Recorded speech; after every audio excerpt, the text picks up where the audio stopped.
అందరికీ నమస్కారం. ఈరోజు సౌందర్యలహరిలోని ఆనందలహరికి సంబంధించిన ఆఖరి శ్లోకం 41వ శ్లోకం గురించి తెలుసుకుందాం. ముందుగా అమ్మను స్తుతిస్తూ ఓ ప్రార్థనా శ్లోకం. ఓం శ్రీమాత్రే నమః.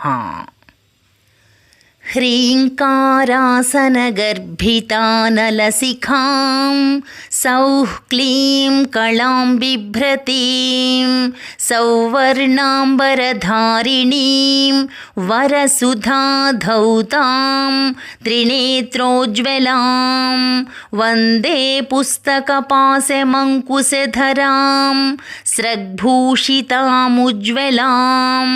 త్వాం గౌరీం త్రిపురాం పరాత్పరకళాం శ్రీచక్రసంచారిణీ. ఇప్పుడు సౌందర్యలహరిలోని ఆనందలహరికి సంబంధించిన ఆఖరి శ్లోకం 41వ శ్లోకం.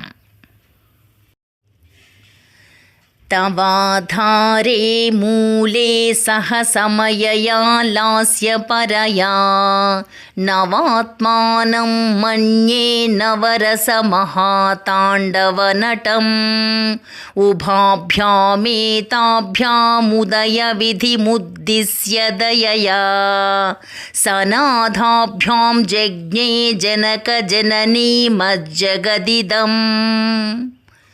ఈ శ్లోకం యొక్క అర్థమేమిటంటే,